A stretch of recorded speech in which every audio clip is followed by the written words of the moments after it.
शिवाय exam makers channel पर एक बार फिर से आप सभी का स्वागत है। क्लास 9th के जो मल्टीपल चॉइस क्वेश्चंस हैं उनकी तैयारी हम कर रहे हैं। पहले कुछ वीडियोस में हम लोग अपने शुरू का जो पहला और दूसरा चैप्टर है उसके बारे में कुछ मल्टीपल चॉइस क्वेश्चंस कर चुके हैं, जान चुके हैं। आज हम लोग गति चैप्टर के न्यूमेरिकल्स करेंगे और मल्टीपल चॉइस क्वेश्चंस करेंगे। गति चैप्टर जो है वो आपका एक बहुत महत्वपूर्ण चैप्टर है फिजिक्स का, जो आपको बहुत अच्छे से समझ में अगर आ गया तो आपको 10th के लिए भी बहुत बेनिफिट है। तो ज़रूरी है ये प्रश्न आप इनको अच्छे से समझें, तैयार कर लें।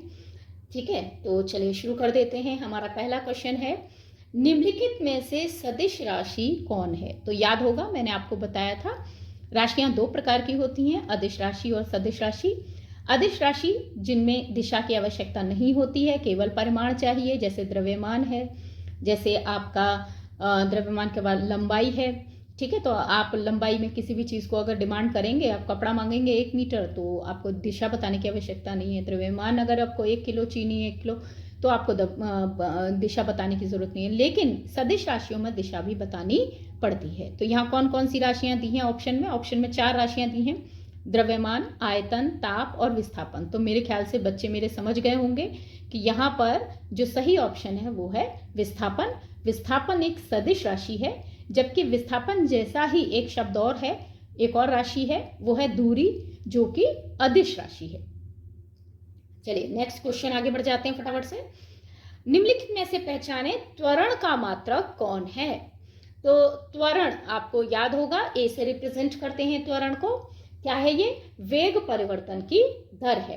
अब जो त्वरण होता है वेग परिवर्तन की दर, तो इसका मात्रक क्या होगा? देखिए ऑप्शंस दिए हैं, मीटर, किलोग्राम, किलोमीटर और मीटर प्रति सेकंड स्क्वायर। चलिए, तो हमारा जो त्वरण होता है ए, याद होगा आपको, ये होता है v minus you upon T, या हम कह लें इसको कि वेग परिवर्तन और बटे समय। वेग परिवर्तन अपॉन समय, इसको हम लेके चलते हैं। तो वेग का क्या मात्रक होता है? हमारा मीटर अपॉन सेकंड होता है ना। और 1 सेकंड और आ गया समय का, तो कितने सेकंड हो गए? 2 सेकंड हो गए। सेकंड इंटू सेकंड, सेकंड का स्क्वायर हो गया। तो मीटर प्रति सेकंड स्क्वायर इसका सही उत्तर होना चाहिए। ठीक है, चलिए आगे बढ़ जाते हैं। नेक्स्ट क्वेश्चन है आपका, तो डी ऑप्शन यहाँ पर करेक्ट है। ठीक, थर्ड क्वेश्चन है आपका, वेग का मात्रक निम्नलिखित में से कौन है? ठीक है, अभी हमने जो मात्रक किया वो किसका किया था? त्वरण का मात्रक किया था। अब हमको किसको मात्रक देखना है, किसका देखना है? तो वो है हमारा वेग का मात्रक हमको देखना है, तो मीटर प्रति सेकंड। ठीक है, ये पहला ऑप्शन दिया है इन्होंने किलोग्राम प्रति सेकंड, दूसरा ऑप्शन दिया है, तीसरा ऑप्शन है मीटर प्रति सेकंड। अच्छा, यहाँ 2 बार आपको मीटर प्रति सेकंड मिल गया है। चलिए कोई नहीं, तो इनमें से दोनों ही ऑप्शंस हम लोग मान सकते हैं। बेसिकली हमें समझना है कि वेग का मात्रक क्या है। तो वेग का मात्रक जो है हमारा, हम जानते हैं वेग दूरी बटे समय को, दूरी परिवर्तन बटे समय होता है हमारा, तो दूरी परिवर्तन अपॉन समय यानी कि विस्थापन। और क्योंकि वेग हमारी एक सदिश राशि है, तो हम यहाँ पर दूरी की जगह विस्थापन लेकर चलेंगे। तो ये हो गया विस्थापन अपॉन समय। हमारा विस्थापन में कितना परिवर्तन हो रहा है और समय से उसमें भाग कर देते हैं। विस्थापन को हम मीटर में मापते हैं, ठीक है, और समय को हम सेकंड में नापते हैं। तो यहाँ पे हमारा क्या होना चाहिए? यहाँ होना चाहिए मीटर प्रति सेकंड। अब ये मीटर प्रति सेकंड ए वाला भी हो सकता है और सी ऑप्शन भी हो सकता है, क्योंकि दोनों ही यहाँ पर ऑप्शन मीटर प्रति सेकंड दिए हुए हैं। चलिए आगे बढ़ जाते हैं। किसी समय अंतराल में विस्थापन का परिणाम उस समय अंतराल में वस्तु द्वारा तय की गई दूरी के हमेशा बराबर होता है, तय की गई दूरी से अधिक होता है, या फिर देखिए विस्थापन, हमारा यहाँ पे क्वेश्चन क्या है? विस्थापन का परिणाम उस समय अंतराल में वस्तु के द्वारा। ठीक है, तो जो विस्थापन है, विस्थापन द्वारा, ये हमें 4 ऑप्शंस में से विस्थापन दूरी के कैसे रहता है? दूरी के बराबर होता है, दूरी से ज्यादा होता है, दूरी से हमेशा कम होता है, या दूरी से कम हो सकता है? देखो बेटा, दूरी के हमेशा बराबर तो नहीं होता। अगर यहाँ पे कहते हैं ना दूरी के, तो बराबर हो सकता है, बट लेकिन हमेशा तो बराबर नहीं होता है ना। आपने भी देखा है कि जब हम एक सर्कल के चारों ओर घूमते हैं, तो सर्कल के चारों ओर अगर कोई वस्तु घूम रही है, तो उसका विस्थापन जहां से शुरू हुआ वहीं पे आकर के 0 हो जाएगा। तो ये तो हो ही नहीं सकता ऑप्शन पहला वाला। दूसरा ऑप्शन, तय की गई दूरी से अधिक होता है। नहीं साहब, कभी अधिक नहीं होता तय की गई दूरी से। दूरी ऐड होती है, हमेशा जुड़ती चली जाती है ना। हम 1 किलोमीटर गए, फिर 2 किलोमीटर इधर गए, फिर 3 किलोमीटर उधर गए, हम कितना भी डिस्टेंस चलते चले जाएं, हम कितना भी अपनी डायरेक्शन चेंज करते चले जाएं, दिशा बदलते चले जाएं, लेकिन दूरी में हमारे द्वारा तय की गई जितनी भी लंबाइयां हैं वो सब जुड़ जाएंगी। क्लियर? लेकिन विस्थापन में तो ऐसा नहीं होता। विस्थापन शॉर्टेस्ट डिस्टेंस होता है और वो भी दिशा के साथ देखा जाता है। तो इसलिए हम इसे अधिक तो मान ही नहीं सकते। हमेशा कम की बात आएगी तो हमेशा कम भी नहीं होता है, कभी कभी आपका बराबर भी होता है। ठीक है, तो यहाँ ये ऑप्शन भी हमारा गलत जा रहा है। तो हमारा ऑप्शन कौन सा सही है? हमारा ऑप्शन यहाँ पर तय की गई दूरी से कम हो सकता है। हो सकता है कि वो तय की गई दूरी से कम हो, और ये भी हो सकता है कि वह तय की गई दूरी के बराबर हो, ज्यादा नहीं हो सकता कभी भी। ठीक है, चलिए आगे बढ़ जाते हैं। नेक्स्ट क्वेश्चन है हमारा, सरल रेखीय पथ पर गतिशील कण की t समय पर स्थिति x है और x इक्वल्स टू दिया हुआ है हमको 2t। वो जानना चाहते हैं ऑप्शंस में से कौन सा ऑप्शन करेक्ट होगा। कण का वेग समान है, कण का त्वरण 0 है, उपरोक्त दोनों सही हैं, उपरोक्त दोनों गलत हैं। चलिए क्वेश्चन को एक बार फिर से देख लीजिए। 5th क्वेश्चन है आपका। तो वो कह रहे हैं कि सरल रेखीय पथ पर गतिशील कण की t समय पर स्थिति x है और x इक्वल्स टू दिया है 2t। ठीक है, x इक्वल्स टू दिया है 2t। तो चलिए पहले तो वेग को समझने की कोशिश करते हैं। देखिए x यहाँ पर क्या है? दूरी है, यानी विस्थापन है। ठीक है भाई, और t क्या है? यहाँ पर समय है। अगर मैं यहाँ t इक्वल्स टू 1 सेकेंड लिखती हूँ, ठीक है, 1 सेकेंड अगर हमने लिया, तो हमारा जो x है वो कितना हो जाएगा?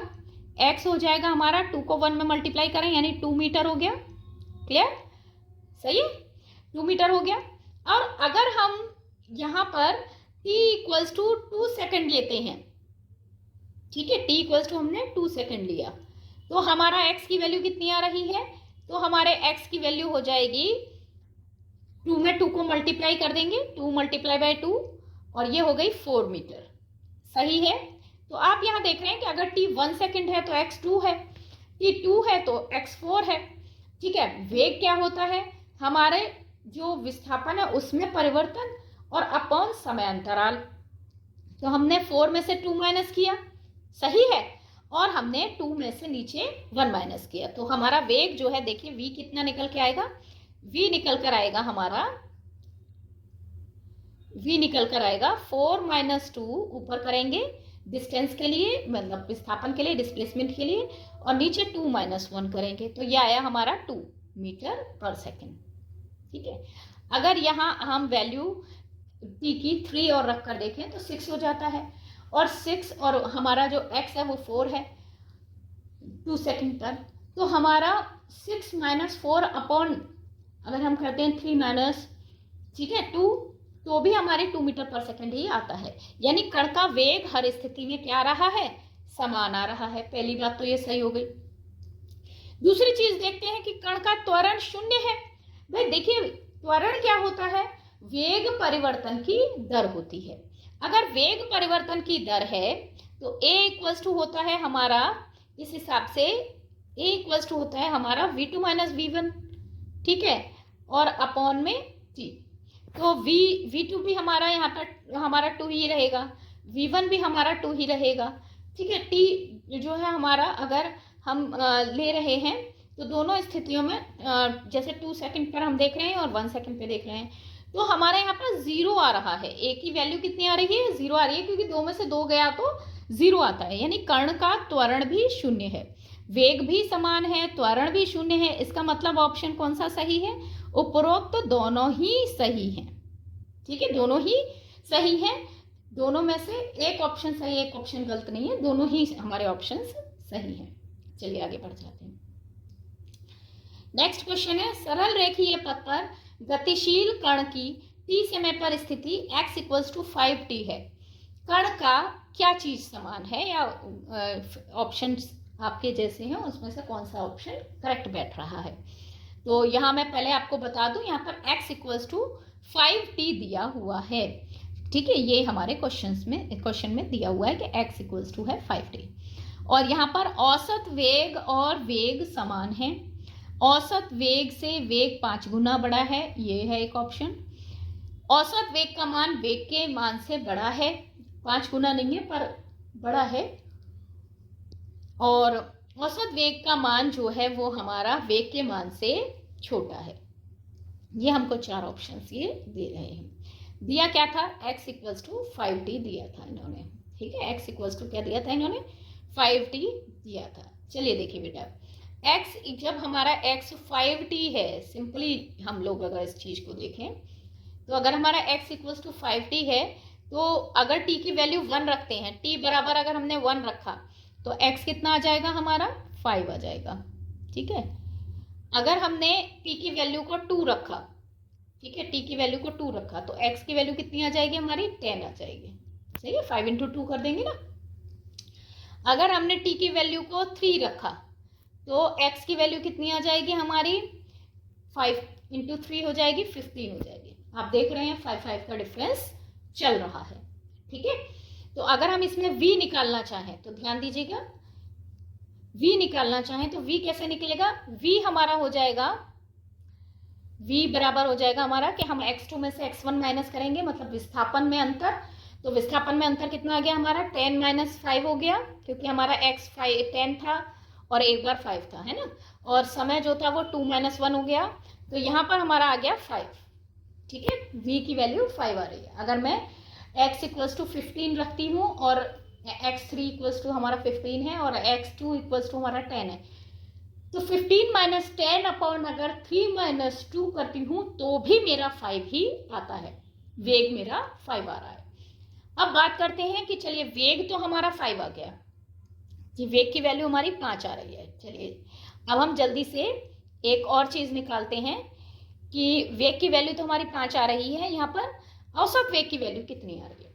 तो चलिए औसत वेग की वैल्यू निकालते हैं। औसत वेग कितना आ रहा है, ध्यान दीजिएगा। औसत वेग में हमारा कैसे निकालेंगे, हमारा औसत वेग जो होता है, जैसे v एवरेज मैं इसको नाम दे दूं, तो ये हमेशा होता है v1 प्लस v2 अपॉन 2। अब v1 कितना हो गया, ठीक है, ये आप ऐसे भी निकाल सकते हो या आप ऐसे भी कर सकते हो कि जो हमारा औसत वेग है उसके लिए हम एक काम और करते हैं। क्या करते हैं हम लोग कि हम कुल दूरी बटे कुल समय, याद आ रहा होगा आपको, औसत चाल, तो यहाँ दूरी की जगह विस्थापन हो जाएगा। औसत वेग की बात हो रही है ना, तो v एवरेज की बात हो रही है, तो कुल दूरी, ठीक है, कुल दूरी। तो आप देखिए जब 5 की वैल्यू, जब आपने समय की वैल्यू 1 रखी थी तो x की वैल्यू 5 आ रही थी, और जब आपने 5 की ये समय की वैल्यू जो है आपने 2 रखी थी तो x की वैल्यू कितनी आ रही थी, 10 आ रही थी।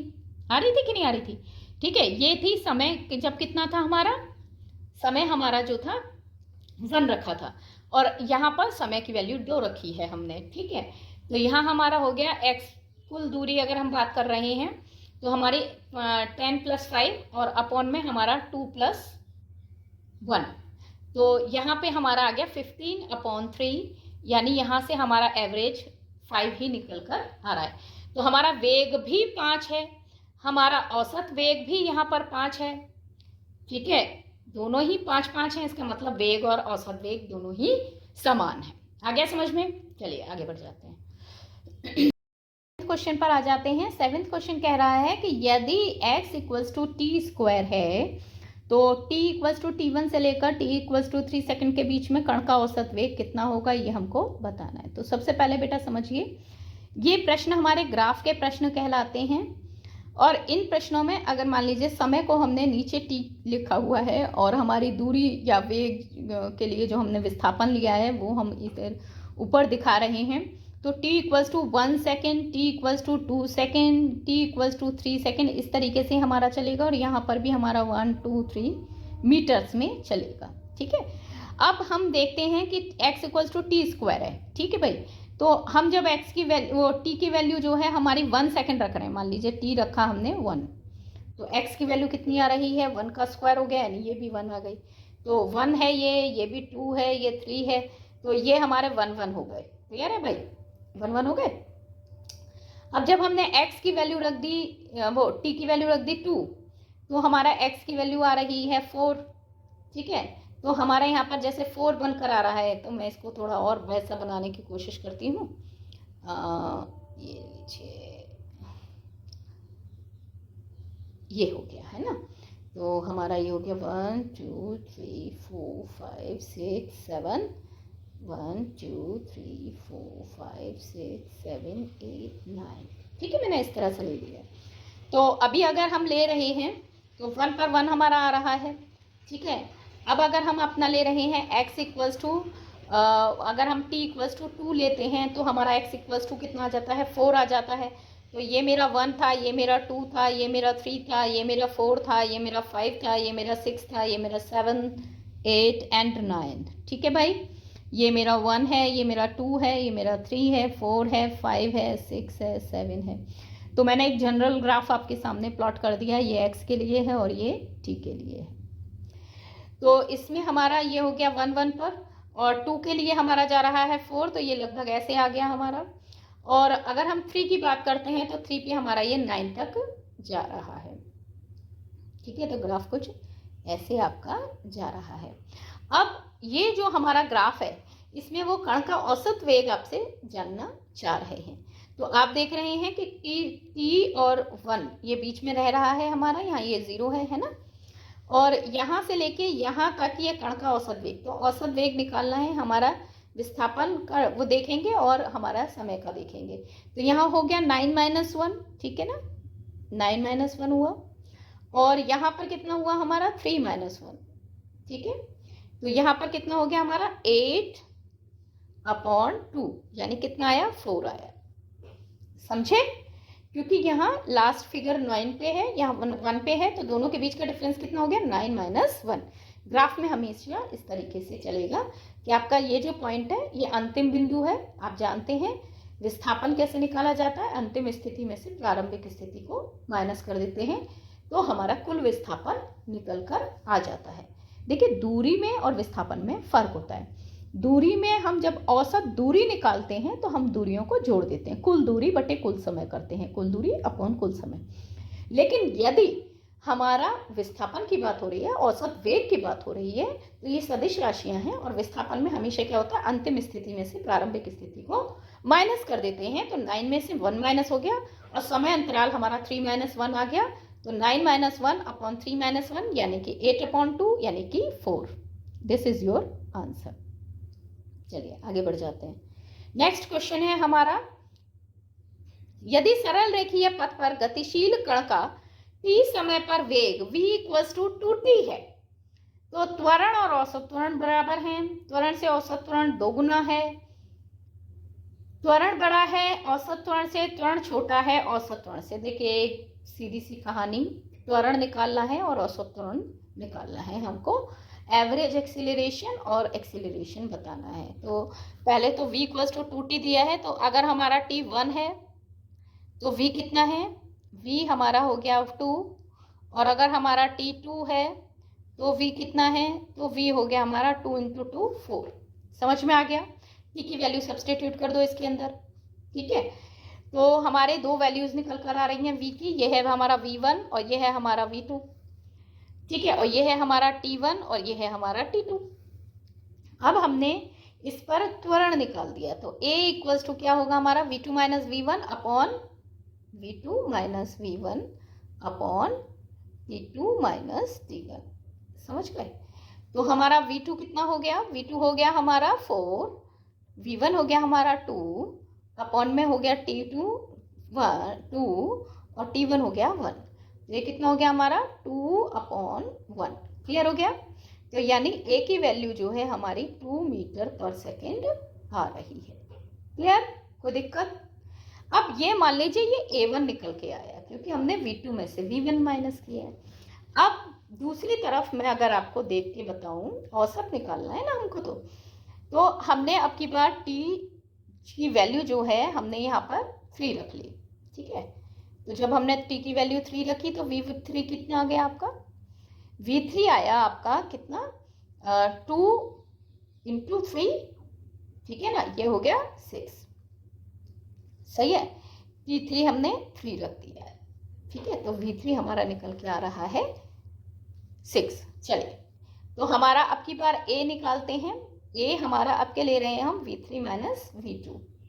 ठीक है, अभी हमने लिया v2 माइनस v1, अब की बार ले रहे हैं v3 माइनस v2, तो t3 माइनस t2 लेंगे।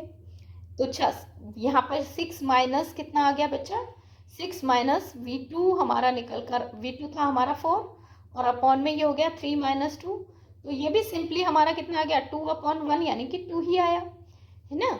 इसमें भी 2 आया, यानी एक ही वैल्यू दोनों बार हमारी कितनी आ रही है, a2 भी हमारा 2 है और a1 भी हमारा 2 है।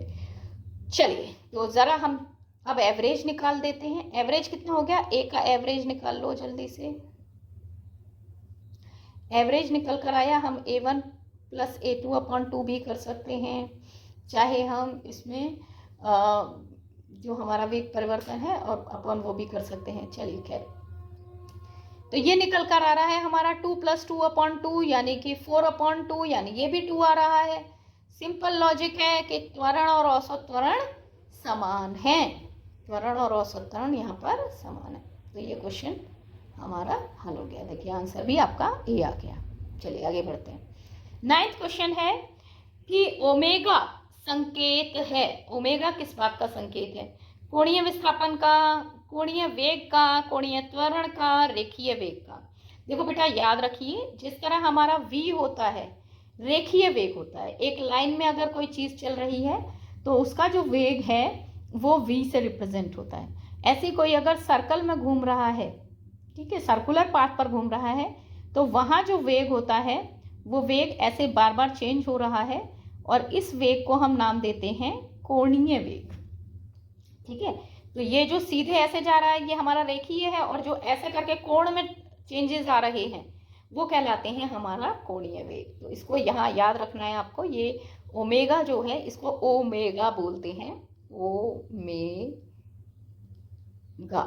ठीक है, ओमेगा, और ओमेगा को हम कोणीय वेग कहते हैं। ओमेगा वैसे हमारा कोणीय वेग रिप्रेजेंट होता है। ऑडोमीटर क्या नापता है, ऑडोमीटर देखिए बेटा चाल नहीं नापता, चाल को स्पीडोमीटर नापता है, समय नहीं नापता, वो तो आपकी क्लॉक होती ही है, दूरी को नापता है। ऑडोमीटर किसे नापता है, दूरी को नापता है, औसत चाल भी नहीं नापता। चलिए आगे बढ़ते हैं। यदि किसी वस्तु का विस्थापन 0 है तो उस वस्तु द्वारा तय की गई दूरी है। अगर विस्थापन 0 होगा तो क्या उसके द्वारा तय की गई दूरी 0 होगी? नहीं, बिल्कुल नहीं। विस्थापन 0 होने का ये कतई अर्थ नहीं है कि दूरी भी 0 हो जाएगी। क्या 0 नहीं होगी? 0 तो नहीं होगी, बिल्कुल सही बात है, 0 होने का कोई संभव ही नहीं है 0। और ऋणात्मक होगी, 0 अथवा 0 नहीं हो सकता है। ठीक है, देखो बेटा कभी भी दूरी 0 नहीं होती। अगर आप स्थिति में कोई दूरी क्या है, स्थिति में परिवर्तन है। अगर किसी वस्तु की स्थिति में परिवर्तन हो रहा है एकांक समय में तो वो दूरी तो होगी कुछ ना कुछ, वो 0 तो कतई नहीं हो सकती है ना। एक वस्तु अगर उसी जगह पर स्थिर है तो दूरी 0 मानी जाएगी, लेकिन अगर वो स्थिर है तो फिर गति ही कहाँ हुई? ठीक है ना, उसे हम कैसे मान लें कि वो स्थिति में परिवर्तन है? जब वो अपनी स्थिति पर स्थिर है तो वो स्थिति में परिवर्तन क्यों कहलाएगा, और जब स्थिति में परिवर्तन नहीं है तो वो दूरी क्यों है? ठीक है, तो कभी भी दूरी 0 नहीं होती। विस्थापन 0 हो सकता है, ऋणात्मक हो सकता है, धनात्मक हो सकता है, कैसा भी हो सकता है, लेकिन दूरी कभी भी 0 नहीं होती। ये है हमारा आंसर। अच्छा, यहाँ ऑप्शन में वो कह रहे हैं 0 अथवा 0 नहीं भी हो सकता है। 0 अथवा 0 नहीं भी हो सकता है। हाँ, ये ऑप्शन में आप लेके चल सकते हैं कि 0 अथवा 0 नहीं भी हो सकता है। ठीक है, तो ये भी ऑप्शन आप लेके चल सकते हैं। ठीक है, तो यहाँ आप ऑप्शन ले लीजिए।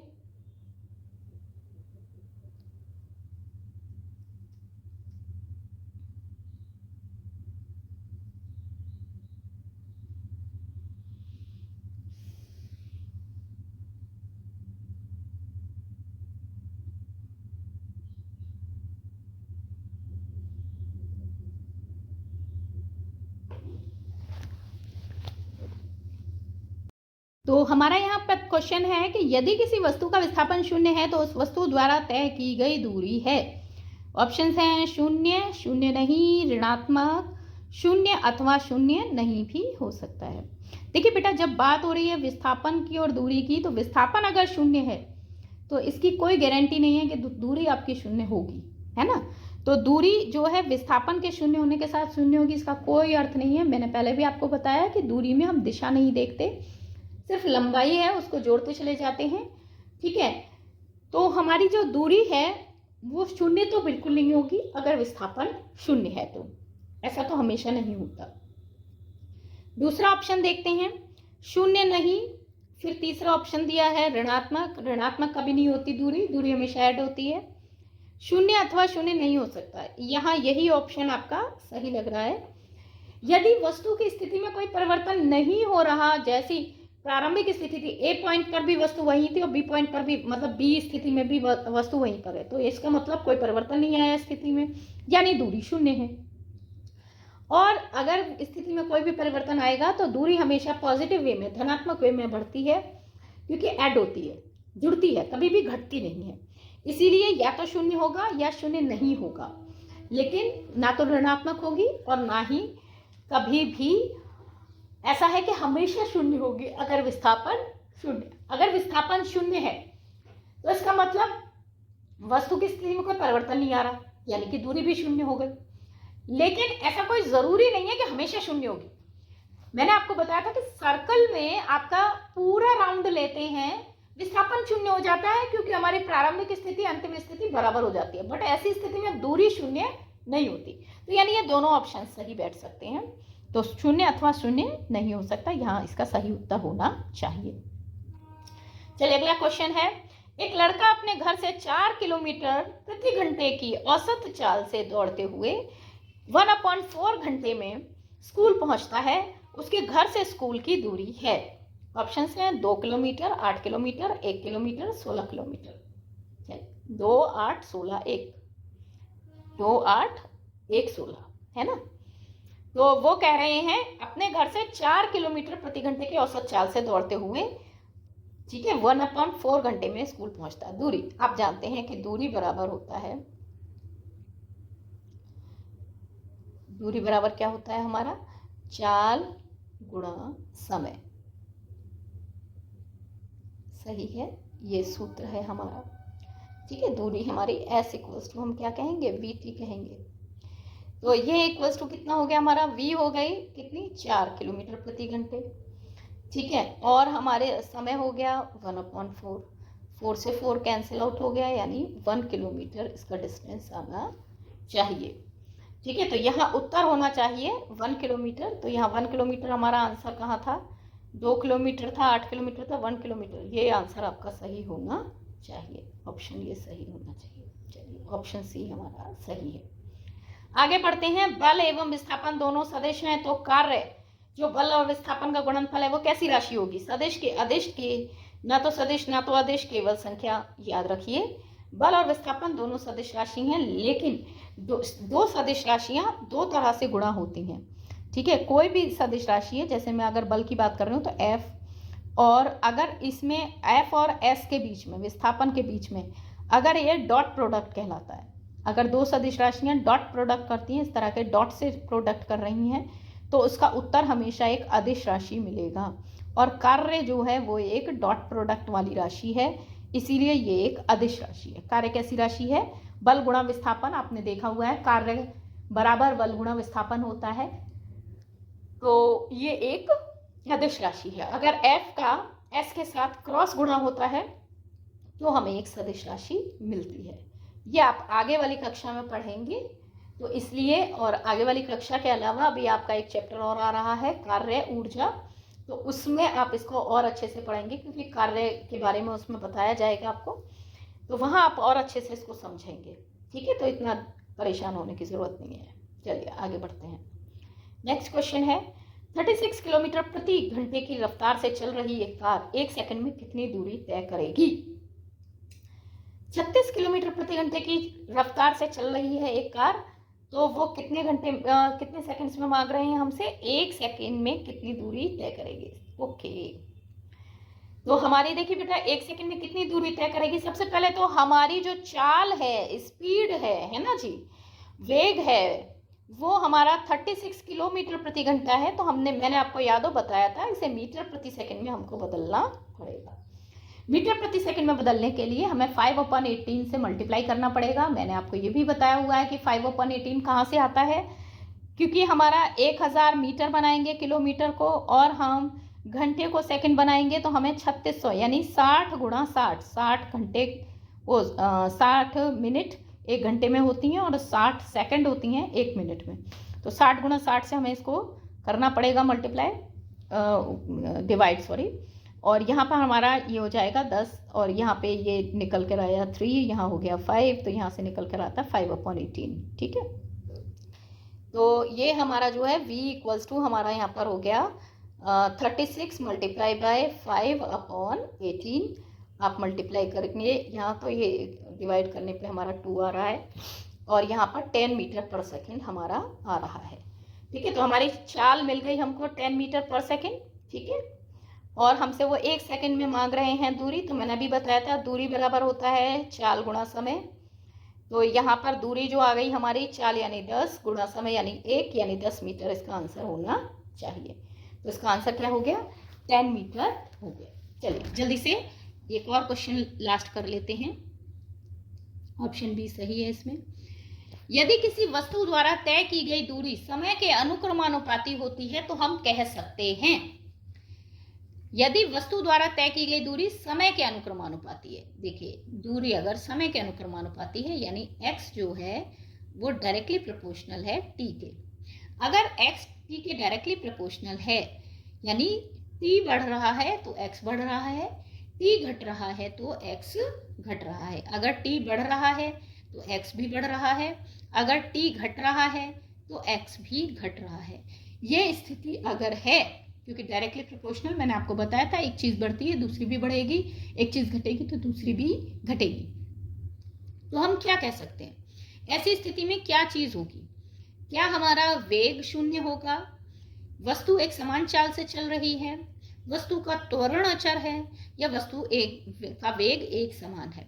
देखिए ऐसी स्थिति में वेग एक समान है ये तो हम नहीं कह सकते, क्योंकि यहाँ पर दूरी की बात हुई है। ठीक है ना, वो कह रहे हैं दूरी समय के अनुक्रमानुपाती है। अगर दूरी समय के अनुक्रमानुपाती है तो इसका मतलब ये नहीं है कि उसकी दिशा में कोई परिवर्तन नहीं आ रहा। दिशा में हो सकता है परिवर्तन आ रहा हो, क्योंकि अगर हम एक सर्कल में चल रहे हैं तो सर्कल में हमेशा जो हमारा सेंटर होता है, तो जो सर्कल होता है ना बेटा, उसमें जो हमारा सेंटर पॉइंट होता है, उस सेंटर पॉइंट से हमेशा हमारी त्रिज्या बराबर दूरी पर ही, परिधि का जो बिंदु होता है वो हमेशा त्रिज्या कहलाती है ना, इनके बीच की दूरी, तो ये बराबर दूरी पर ही होता है। लेकिन दिशा हर बार बदल रही होती है, कभी ऐसे जा रहा है कभी ऐसे जा रही है दिशा, कभी ऐसे जा रही है। तो यहाँ पर दूरी तो समान है लेकिन वेग समान नहीं होता। इसीलिए हम ऐसा नहीं कह सकते कि हमेशा एक समान वेग रहेगा, लेकिन हाँ ये बात पक्की है कि वो चाल एक समान जरूर होगी। ठीक है, क्योंकि जितनी भी बार हमारी दूरी बढ़ेगी, वेग समय बढ़ेगा, दूरी साथ में बढ़ेगी, उतनी ही बढ़ जाएगी जितना कि समय बढ़ेगा, उसी हिसाब से, उसी अनुपात से। तो इसलिए हमारी चाल हमेशा बराबर रहेगी, चाल में कभी भी परिवर्तन नहीं आएगा। तो ये हमारा यहाँ पर ऑप्शन होना चाहिए। ठीक है, तो ये हो गए हमारे 15 क्वेश्चन, और बहुत इम्पॉर्टेंट क्वेश्चंस हैं ये सारे के सारे। आप इन क्वेश्चंस को अच्छे से तैयार कर लीजिए। अगर कोई क्वेश्चन समझ में अभी भी नहीं आ रहा है तो आप मुझसे कमेंट कर सकते हैं, पूछ सकते हैं कि जो भी क्वेश्चन आपको समझ में नहीं आ रहा है, ठीक है, तो मैं आपको उसका फिर से बताऊंगी करके और समझा दूंगी मैं आप सभी को उसे। ठीक है, तो ये यहाँ पर हमारे 15 क्वेश्चन हैं। इसके आगे और भी बहुत सारे क्वेश्चंस हैं जिन पर कि मैं वीडियो बनाने जा रही हूँ अभी हाल फिलहाल, और आपके धीरे धीरे पूरी तैयारी मुझे एग्जाम्स की करानी है। तो आप सभी बस कमर कस तैयार हो जाइए। और आज के लिए इस वीडियो में इतना ही। Thank you so much.